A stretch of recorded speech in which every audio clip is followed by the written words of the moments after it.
8वां और 9वां देखेंगे इसमें। हालांकि इसमें मैंने क्या कि इसमें जो है मैंने देखा है कि इसमें कुछ क्वेश्चन के ऑप्शन गलत दे रखे हैं, और मुझे अभी इतना समय है नहीं कि मैं उसका आकलन करूँ, उसका एक बार एनालिसिस करूँ, ठीक है? इतना मेरे पास अभी समय नहीं है यहाँ पर, क्योंकि समय कम रह गया है।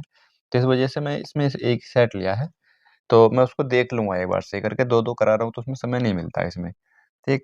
तो देखो अपने एक सेट देख लेंगे, बाकी अगर मैं देखूँगा तो मैं आगे बढ़ोतरी कर लूँगा, बाकी देख लेंगे। पहला क्वेश्चन इसमें दे रखा कि सूचना प्रौद्योगिकी अधिनियम 2000 की धारा के तहत महत्वपूर्ण सूचना अवसंरचना संरक्षण के संबंध में राष्ट्रीय नोडल एजेंसी के बारे में कौन-सा धारा है? यानी कि कौन-सी धारा ऐसी है जिसमें राष्ट्रीय नोडल एजेंसी के बारे में बात की गई है? तो इसका आंसर हो जाएगा ऑप्शन नंबर डी ठीक हो जाएगा 70 ए, ठीक है? 70 ए में ये बात की गई है कि राष्ट्रीय नोडल एजेंसी होगी आईटी एक्ट 2000 इसमें, ठीक है? और 70 बी जो है ये भी एक इम्पोर्टेंट 70 बी में क्या है? ये भी पूछा जा सकता है, जैसे 70 है ऐसे 70 बी है। 70 बी में बोल रखा है कि आईसीईआरटी का गठन, इसके बारे में बोला इसका फुल फॉर्म भी पूछी जा सकती है। तो इसकी फुल फॉर्म हो जाएगी Indian computer emergency response team, ठीक है? ये लिख लेंगे, ये हो जाएगी इसकी full form. Indian computer emergency response team की बात की गई है 70 बी में, ठीक है भाई? इसके अलावा एक धारा और देख लेंगे 72। धारा 72 है, इसमें जो है अगर गोपनीयता और निजता का भंग के लिए अपराध करता है कोई, तो उसके लिए है, ठीक है? उसमें दंड है 5 लाख रुपए तक का जुर्माना हो सकता है उसमें, ठीक है भाई? 5 लाख रुपए तक का। अगला क्वेश्चन यहाँ पर यह है, उत्तर प्रदेश जमींदारी उन्मूलन और भूमि सुधार अधिनियम में असंक्राम्य अधिकारों वाले भूमिधर के क्या अधिकार नहीं है? भूमि का उपयोग विनिमय करने का अधिकार, विभाजन करने का अधिकार, वसीयत का अधिकार नहीं है। वसीयत का अधिकार जो है संक्राम्य के लिए है, ठीक है भाई? जो संक्रमण वाले होते हैं ना, अधिकार वाले भूमिधर होते हैं, उनके लिए होता है वसीयत का अधिकार। और उत्तर प्रदेश जमींदारी उन्मूलन अधिनियम, ये कब का अधिनियम है? 1950 का अधिनियम है। 1950 का अधिनियम है, इसकी डेट पूछी जा सकती है। तो 24 जनवरी 1950 को राष्ट्रपति के साइन हुए थे इस पर, ठीक है? राष्ट्रपति के साइन हुए थे। अगला क्वेश्चन यहाँ पर देखते हैं भाई। अगला क्वेश्चन यहाँ पर ये रहा कि भूमि अर्जन, पुनर्वासन और पुनर्व्यवस्थापन में उचित प्रतिकर अधिनियम 2013 ने किस अधिनियम का स्थान लिया है? तो इसने किसका स्थान लिया है? भूमि अधिग्रहण अधिनियम 1894, ऑप्शन नंबर सी ठीक हो जाएगा इसका। अगला क्वेश्चन यहाँ पर यह है, मोटर दुर्घटना दावा अधिग्रहण में, यानी कि मोटर वाहन अधिनियम कब का है? भी मोटर वाहन अधिनियम 1988 का, ठीक है? 1988 का अधिनियम है। अधिग्रहण में सदस्य किनको नियुक्त किया जाता है? दावा अधिकरण में, ठीक है? दावा अधिकरण, इसमें किसको नियुक्त किया जाता है? सदस्य कौन होगा? यानी कि उच्च न्यायालय के न्यायाधीश, ऑप्शन नंबर सी ठीक हो जाएगा, जो उच्च न्यायालय जिला न्यायाधीश नियुक्त होने के योग्य हो, ठीक है? ऑप्शन नंबर सी ठीक हो जाएगा इसका। अगला क्वेश्चन यहाँ पर यह है कि भारतीय संविधान में पर्यावरण से संबंधित कौन सा अनुच्छेद है? तो पर्यावरण से संबंधित कौन सा अनुच्छेद हो जाएगा? अच्छा क्वेश्चन है भाई। हालांकि इसमें कुछ ऑप्शन ऐसे दे दी हैं कि बहुत आसान है, तो जिसको ना भी पता होगा वो भी लगा देगा। ऑप्शन नंबर डी ठीक हो जाएगा 48 से। लेकिन अगर 48 ए, बी या 47 तरह से आ जाए ना, तो फिर वहाँ पे गलती हो सकती है, ठीक है? तो ये कुल मिलाकर के मैंने इसमें कुछ बता रखे हैं, ठीक है? 48 ए और इनके क्लोज नहीं बताए थे मैंने। तो 48 ए में जो है पर्यावरण के बारे में बात की गई है, ठीक है? और ये 42वां संविधान संशोधन था, 42वां 1976 में हुआ था, ठीक है? इसमें जोड़ा गया था इसको। तो इसमें एक है 48, ठीक है? मैंने बता रखा था 48 में क्या है? कृषि और पशुपालन है, ठीक है? कृषि व पशुपालन है। इसको मैं याद करने का तरीका बताया था मैंने कि ये 8 जो है ना, 8 ये ऐसा लग रहा है जैसे गाय के सींग होते हैं, ठीक? वो गाय के सींग नहीं, गाय के कान होते हैं, ठीक है? तो उससे पहचान रखा मैंने ये, तो बस उसमें पशु मान लेंगे, पशु है कृषि पशुपालन की, ठीक है? उसके बारे में बताया गया है 48। और एक 48 ए है, ये 48 ए तो ये हो जाएगा यहाँ पर पर्यावरण से 48 बी किससे संबंधित है भाई? ये सहकारी समिति है ना, सहकारी समितियों के प्रोत्साहन से संबंधित है। ये सहकारी समितियों को प्रोत्साहन किया जाएगा। और ये किससे किस अधिनियम में जोड़ा गया था? ये 97वां संविधान संशोधन था, जो कि 2011 में हुआ था, ठीक है? 97वां संविधान संशोधन 2011 में ये जोड़ा गया था इसको, ठीक है? तो ये कुछ मिलाकर के इम्पोर्टेंट चीजें 16, 48, 17 इनमें सब में सबको पता है क्या है। भ्रष्टाचार निवारण अधिनियम कब अधिनियमित हुआ था? तो कब अधिनियमित हुआ था? 1988 में तो हुआ था। 1988 की 3 दे रखी हैं, ऑप्शन नंबर सी ठीक हो जाएगा इसका, 9 सितंबर 1988। अगला क्वेश्चन यहाँ पर यह है कि अशांति फैलाना, यानी कि दंगा, आईपीसी 147 में था भई ये। अब ये है बीएनएस की किस धारा में है? अभी बीएनएस की किस धारा में हो जाएगा? तो इसका आंसर हो जाएगा ऑप्शन नंबर ए ठीक हो जाएगा 187 में। 187 में हो जाएगा। बीएनएस की 187 में, 188 में क्या है भाई? 188 में है घातक हथियारों से, ठीक है? घातक हथियारों से दंगा फैलाना घातक हथियारों के साथ, तो वो 100 हो जाएगा 188 में, और 179 में क्या है भाई? 179 में दंगे को भड़काना हो जाएगा, ठीक है? दंगे को और भड़काना, ठीक है? ये हो जाएगा 189 में। अगला क्वेश्चन यहाँ पर 8वां है कि जालसाजी आईपीसी 463 में थी, अब बीएनएस की धारा में है 336 में हो जाएगी भाई। अगला क्वेश्चन यहाँ पर यह है कि भारतीय संविधान के निर्माण के दौरान संविधान सभा ने कुल 11 सत्र आयोजित किए, जिनकी बैठकें कितने दिन तक चली थी भाई? कितने दिन तक चली थी? अच्छा क्वेश्चन है, 165 दिन तक चली थी, 165 दिन तक। इसके अलावा 6 दिसंबर 1946 को संविधान सभा का गठन किया गया था, ठीक है? और 9 दिसंबर 1946 से लेकर के 24 जनवरी 1950 तक ये बैठकें हुई थी, 165 दिनों तक चली थी, ठीक है भाई। तो अब कुछ बच्चे ऐसा सोचेंगे कि 1946 से लेकर 1950 तक तो 4 साल, कितने 4 साल हो रहे हैं, 4 साल में 165 दिन थोड़ी होते हैं। तो ऐसा नहीं है, ऐसा नहीं कि डेली डेली हुई थी ये, ठीक है? कुल मिलाकर के 165 दिन बैठक हुई थी। इसके अलावा जवाहरलाल नेहरू ने जो है, जवाहरलाल नेहरू, अगला क्वेश्चन है खैर ये इसमें, कि पंडित जवाहरलाल नेहरू द्वारा उद्देश्य संकल्प प्रस्ताव कब पेश किया गया था? तो कब पेश किया था इन्होंने उद्देश्य संकल्प, जो कि आज उद्देशिका है हमारी? तो ये हुआ था 13 दिसंबर 1946 को पेश किया गया था, 13 दिसंबर 1946 को, जिसको 22 जनवरी 1947 को संविधान सभा द्वारा अपना लिया गया था, ठीक है भाई? अगला क्वेश्चन देखते हैं। अगला क्वेश्चन यहाँ पर यह है कि भारत के राष्ट्रीय ध्वज का डिजाइनर कौन है? डिजाइनर कौन हो जाएंगे? पिंगली वेंकैया है, ठीक है भाई?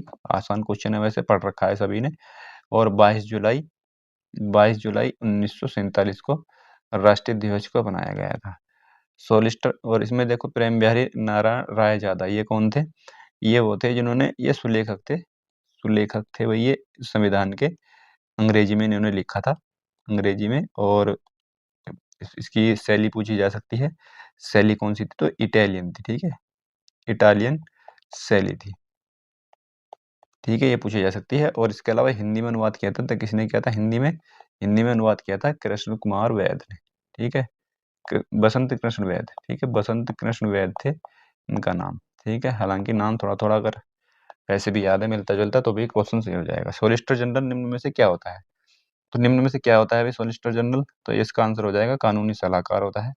और सोलिसिटर जनरल जो होते हैं वो अटॉर्नी जनरल के बाद दूसरे भी सबसे बड़े विधि अधिकारी होते हैं।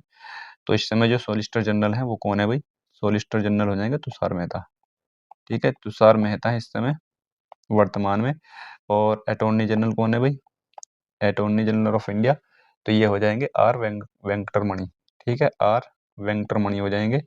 अगला क्वेश्चन यहाँ पर है, अगला क्वेश्चन ये है कि संघीय मंत्रिपरिषद के मंत्री सामूहिक रूप से किसके उत्तरदायी होते हैं भाई? तो केवल लोकसभा के प्रति होते हैं, और केवल लोकसभा के। और किसमें बोला गया है ये 75 के क्लॉज 3 में ये बात बोली गई है, ठीक? अगला क्वेश्चन यहाँ पर है 14, निम्नलिखित में से किस अधिनियम ने सरकार को राजनीतिक गतिविधियों को दबाने की अपार शक्ति दी और राजनीतिक कैदियों को बिना मुकदमे के 2 वर्ष तक हिरासत में रखने की अनुमति दी थी? तो ऑप्शन नंबर बी ठीक हो जाएगा, 1919 का रूलेट एक्ट। अगला क्वेश्चन यहाँ पर यह है, भारतीय संविधान के किस अनुसूची के तहत सर्वोच्च न्यायालय के न्यायाधीश के शपथ या प्रतिज्ञान के प्रारूप का उल्लेख है? तो शपथ किस में है भाई? तो शपथ हो जाएगी तीसरी अनुसूची में, ठीक है भाई? तीसरी अनुसूची में हो जाएगी। इसके अलावा चौथी अनुसूची, पहली दूसरी का तो पता ही है, पहली दूसरी, दूसरी में क्या है भाई? दूसरी में है उनके वेतन, ठीक है? वेतन के बारे में दे रखा है। और चौथी अनुसूची देखो इम्पोर्टेंट सूची है, चौथी जो अनुसूची है चौथी, तो इसमें हो जाएगी, और जो राज्यसभा है, राज्यसभा में जो सीटों का प्रतिनिधित्व है राज्यों का, ठीक है? वो दे रखा है कि किस राज्य से कितनी सीट होंगी राज्यसभा में, वो चीज इसमें दे रखी है। एक 5वां है, अनुसूची 5वीं है, 5वीं अनुसूची में जो असम है, ये राज्य याद रखने हैं, असम, मेघालय, ठीक है? ये क्वेश्चन बन सकता है इन राज्य के ऊपर भी, केवल असम, मेघालय, त्रिपुरा और मिजोरम। इन राज्यों को छोड़ करके जो अतिरिक्त राज्य हैं, इन राज्यों को एक्सपेक्शन करके, ठीक है? क्या बोलते हैं इंग्लिश में इसको? हटाते हैं इंग्लिश में, थोड़ा इंग्लिश मेरी कमजोर सी है थोड़ी सी, इसमें इनको छोड़ करके यहाँ से असम, मेघालय, त्रिपुरा और मिजोरम, इन राज्यों को छोड़ करके बचे हुए जो राज्य हैं उसमें अनुसूचित जनजाति और जनजातीय जो क्षेत्र हैं उनकी रख-रखाव और उनके नियंत्रण के बारे में है यहाँ पर। उनके नियंत्रण के बारे में, रख-रखाव नियंत्रण के बारे में। और जो छठी अनुसूची है, छठी सूची में असम, मेघालय, त्रिपुरा और मिजोरम इन राज्यों के नियंत्रण के बारे में बताया गया है। ठीक है भाई? और बाकी की आप धीरे-धीरे कर लेंगे। मनरेगा कार्यक्रम निम्नलिखित में से भारतीय संविधान के किस अनुच्छेद को लागू करने हेतु लाया गया था? तो ऑप्शन नंबर ए ठीक हो जाएगा 43। 43 में क्या था भाई? 43 में निर्वाह मजदूरी। ठीक है? निर्वाह मजदूरी। ठीक है? ये मैंने बताया था। निर्वाह मजदूरी 45, 50, 47 सारा ये बता रखा है मैंने। ठीक है भाई? और मनरेगा जो है, मनरेगा की बात करें तो मनरेगा 2 फरवरी 2006 को स्टार्ट की गई थी और इसका नरेगा नाम कर दिया गया था 2 अक्टूबर 2009 को। ठीक है? 100 दिनों का रोजगार के साथ शुरू की गई थी ये। अगला क्वेश्चन यहाँ पर यह है कि निम्नलिखित में से किस व्यक्ति को दूसरे राष्ट्रीय न्यायिक वेतन आयोग का अध्यक्ष नियुक्त किया गया? तो दूसरा जो न्यायिक वेतन आयोग था, तो ये 2010 में आया था। ठीक है? 2010 में। और इसके जो थे, जो अध्यक्ष थे तो पीवी रेड्डी थे इसके। ठीक है? ऑप्शन नंबर ए ठीक हो जाएगा, पीवी रेड्डी। इसके अलावा 1996 में पहला आया था। 1996 में पहला न्यायिक वेतन आयोग गठन हुआ था। ठीक है? उसके जो अध्यक्ष थे, तो इसमें तो ऑप्शन में नहीं है, तो उसके अध्यक्ष थे केजे सेट्टी। ठीक है? केजे सेट्टी उसके अध्यक्ष थे, ये भी याद रखना है। इसी तरह के क्वेश्चन ज़्यादा पूछे जाते हैं। अगला क्वेश्चन, जब कोई गैर मंत्री किसी विधेयक का प्रस्ताव करता है तो उसे क्या कहा जाता है? तो उसको कहा जाता है निजी सदस्य विधेयक। ठीक है? गैर नियोगा निजी सदस्य विधेयक कहा जाएगा उसको। ठीक है भाई? धन विधेयक, सरकारी विधेयक। ठीक है? धन विधेयक की कौन से में? धन विधेयक 110 में। सदन की बैठक का पहला घंटा जो प्रश्न पूछने और उत्तर देने के लिए आवंटित किया जाता है, तो उसको क्या कहा जाता है? उसको प्रश्नकाल कहा जाता है। ठीक है? जो पहला घंटा होता है उसको प्रश्नकाल कहा जाता है। और प्रश्नकाल के जस्ट बाद का समय जो होता है वो शून्यकाल कहलाया जाता है। परिनिंदा प्रस्ताव, परिनिंदा प्रस्ताव क्या होता है भाई? परिनिंदा प्रस्ताव लाया जाता है, जो सरकार होती है, उसकी अगर नीति उनको लग रही है कि नीति में थोड़ा-सा कुछ गड़बड़ है, तो उसकी निंदा करने के लिए सदन में लाया जाता है। विशेषाधिकार इम्पोर्टेंट है इसमें। विशेषाधिकार प्रस्ताव क्या होता है भाई? विशेषाधिकार प्रस्ताव, इसके बारे में क्वेश्चन बन सकता है। तो जो संसद होता है, जो सांसद होते हैं, यानी कि संसद के जो सदस्य होते हैं, उन सांसद कहा जाता है उनको। तो उनके अगर विशेष विशेष अधिकारों का हनन हो रहा है, उल्लंघन हो रहा है, तो ठीक है, उसके लिए लाया जाता है। ठीक है? उसके विरोध में लाया जाता है विशेषाधिकार प्रस्ताव। अगला क्वेश्चन यहाँ पर पढ़ते हैं। अगला क्वेश्चन ये है, राज्यपाल की परिलब्धियां किसके द्वारा तय की जाती हैं? तो भाई संसद के द्वारा तय की जाएंगी, क्योंकि राज्यपाल जो होता है वो केंद्र के एजेंट के रूप में काम कार्य करता है। ठीक है? अगला क्वेश्चन यहाँ पर 23 हो जाएगा कि भारतीय संविधान के भाग 6 में अनुच्छेद 214 से 231 तक संबंधित है। 214 से 231 तक जो है उच्च न्यायालय है। जिला न्यायालय और अधीनस्थ न्यायालय ये 233 से लेकर के 237 तक है भाई। ठीक है? अगला क्वेश्चन यहाँ पर यह है 21वां, इसके बारे में ख़ैर बतरी बात हो चुकी है और आगे आएगी तो और होगी बात। भारत के नियंत्रक के महालेखा परीक्षक सीएजी का कार्यकाल कितना होता है? तो ये वाला होता है जो कि ऑप्शन में कट गया है, 6 वर्ष या 65 वर्ष तक की आयु। ठीक है भाई? अगला क्वेश्चन यहाँ पर इसके बारे में भी क्वेश्चन पढ़ लिए हैं। राष्ट्रीय महिला आयोग की स्थापना निम्नलिखित में से किस अधिनियम के तहत की गई थी? तो राष्ट्रीय महिला आयोग की स्थापना किस अधिनियम के तहत की गई थी? इसका आंसर हो जाएगा ऑप्शन नंबर बी ठीक हो जाएगा, 1990। राष्ट्रीय महिला आयोग अधिनियम 1990। भारतीय रिजर्व बैंक वाणिज्य बैंकों किस दर पर ऋण देता है? देता है रेपो रेट पर और लेता है रिवर्स रेपो रेट पर। ठीक है? Reverse repo rate, reverse repo rate. ठीक है? इसमें आर लिख देंगे, कोई दिक्कत नहीं है। तो इस पर लेता है यहाँ पर। ठीक है? यानी कि ये प्रतिवर्ती रेपो रेट हो सकता है इसका हिंदी में, रिवर्स रेपो रेट। ठीक है? यहाँ पर देता किस पर है?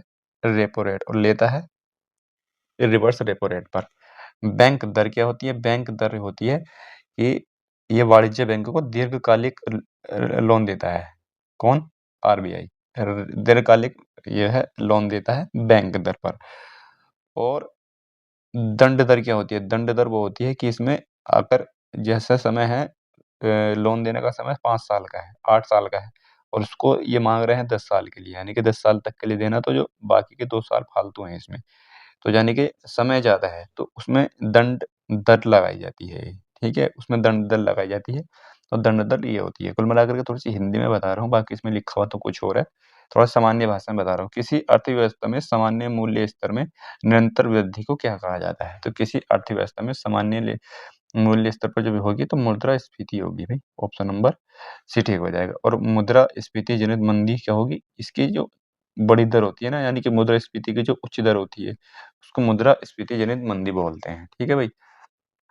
इसके अलावा जो अपस्फीति होती है, एक होती है अपस्फीति, ये पेन गड़बड़ हो गया थोड़ा सा। अपस्फीति जो होती है ना, अपस्फीति, हालांकि मैं बोल रहा हूँ अपस्फीति जो होती है वो इसकी जो दर कम होने लगती है, जब दर कम हो जाती है तो उसको बोलते हैं अपस्फीति। ठीक। अगला क्वेश्चन, यानी कि मुद्रास्फीति कहते हैं महंगाई को। ठीक है भाई। अगला क्वेश्चन यहाँ पर 27 है कि निम्नलिखित में से कौन सा पुरस्कार किसी फिल्मी हस्ती को भारतीय सिनेमा के विकास और संवर्धन में उसके योगदान के लिए दिया जाता है? दादा साहेब फाल्के पुरस्कार होता है भाई ये तो। अगला क्वेश्चन यह है कि निम्नलिखित में से कौन सा नृत्य मैतेई लोगों के वैष्णव मत से जुड़ा है? मैतेई लोगों के वैष्णव मत से जुड़ा है भाई ये, ऑप्शन नंबर डी ठीक हो जाएगा, मणिपुरी। ठीक है, मणिपुरी हो जाएगा। और छऊ कहाँ का है भाई? छऊ, ये छऊ झारखंड, उड़ीसा और छत्तीसगढ़। ठीक है, पश्चिम बंगाल, यहाँ पर ये छऊ नृत्य किया जाता है। सत्रिय कहाँ का है? ये असम का है। और कुचिपुड़ी आंध्र प्रदेश का है। 29वां क्वेश्चन है यहाँ पर, एमएस वर्ड लाइन स्पेसिंग, यानी कि पंक्ति अंतर का उपयोग किसके लिए किया जाता है? तो लाइन स्पेसिंग के लिए किया जाएगा, ऑप्शन नंबर सी ठीक हो जाएगा इसका। तो अगला क्वेश्चन यहाँ पर यह है कि कोशिका का वह बाह्यतम आवरण कौन सा है जो कोशिका के अवयव को उसके बाह्य वातावरण से अलग करता है?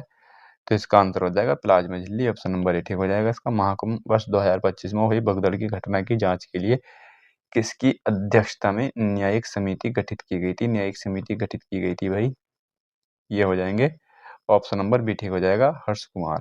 ठीक है भाई, ऑप्शन नंबर बी ठीक हो जाएगा इसका, हर्ष कुमार। 29 जनवरी 2025 को हुई थी ये भगदड़, मौनी अमावस्या पर।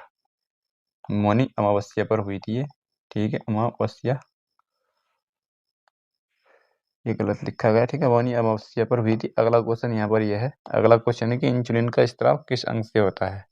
तो अग्न्याशय से हो जाएगा, ऑप्शन नंबर बी ठीक हो जाएगा। आवर्ती मापने की इकाई का नाम क्या है? आवर्ती हर्ट्ज हो जाएगा भाई, हर्ट्ज। फैराडे जो है वो वैद्युत वैद्युत धारिता। ठीक है भाई, वैद्युत धारिता को मापती है। और पोइज क्या होती है? पोइज होती है सयांत्र की इकाई। ठीक है, सयांत्र की इकाई होती है पोइज। और अर्ग क्या होती है भाई? अर्ग, एक अर्ग में जो है 1 सेंटीमीटर होती है, मतलब एक अर्ग जो होता है 1 सेंटीमीटर के बराबर होता है। इसके अलावा एक अर्ग में जो है 10 की घात माइनस के 7 जूल होते हैं। ठीक है, एक अर्ग जो बराबर होता है 10 की घात माइनस के 7 जूल के बराबर होता है। अगला क्वेश्चन यहाँ पर है, समान प्रावस्था में कंपायमान माध्यम के किन्हीं दो सबसे निकटतम कणों के बीच की दूरी तरंग दैर्ध्य कहलाती है। इलेक्ट्रॉन की खोज का श्रेय किसको दिया जाता है? तो देखो इसके बारे में बता रहा हूँ। इलेक्ट्रॉन के लिए एक वर्ड है ईंट पर नाचे। ठीक है, ईंट पर नाचे, तो इसको याद रखना, ईंट, ये हो जाएगा इलेक्ट्रॉन। थॉमसन ने की थी, ऑप्शन नंबर बी ठीक हो जाएगा इलेक्ट्रॉन का। ये प्रोटॉन हो जाएगा, रदरफोर्ड ने की थी प्रोटॉन की, रदरफोर्ड ने। ठीक है भाई, इसके अलावा ये हो जाएगा नाचे, यानी कि नाभिक। नाभिक की किसने की थी? चेडविक ने, चे से चेडविक। ठीक है, तो इस तरह से लगा लेंगे इसमें से। अगला क्वेश्चन यहाँ पर यह है, समुद्री जल में कौन सा खनिज लवण प्रमुख मात्रा में पाया जाता है? नमक पाया जाता है, NaCl। ठीक है, ऑप्शन नंबर डी ठीक हो जाएगा, सोडियम क्लोराइड। निम्नलिखित में से कौन सा पुर्तगाली उपनिवेश नहीं था? तो उपनिवेश नहीं था पुर्तगालियों का मछलीपट्टनम, मछलीपट्टनम नहीं था। ठीक है, इसके अलावा मछलीपट्टनम में जो है 1605 में डचों ने अपनी पहली फैक्ट्री लगाई थी, 1605 में। और यहाँ पर 1611 में किसने लगाई थी? अंग्रेजों ने, मछलीपट्टनम में। ठीक है, अंग्रेजों ने। अगला क्वेश्चन यहाँ पर यह है कि मुस्लिम लीग के लाहौर सत्र में पाकिस्तान की मांग की गई थी। पाकिस्तान की मांग 1940 के उसमें की गई थी, 1940 के लाहौर अधिवेशन में की गई थी। ठीक है, अगला क्वेश्चन 39 यहाँ पर, कौन सा पठार भारत की खनिज दिल के देश के रूप में जाना जाता है? तो इसका आंसर हो जाएगा छोटा नागपुर का पठार, ऑप्शन नंबर बी। राजस्थान में खेतड़ी परियोजना तांबे के लिए प्रसिद्ध है, ऑप्शन नंबर सी हो जाएगा इसका।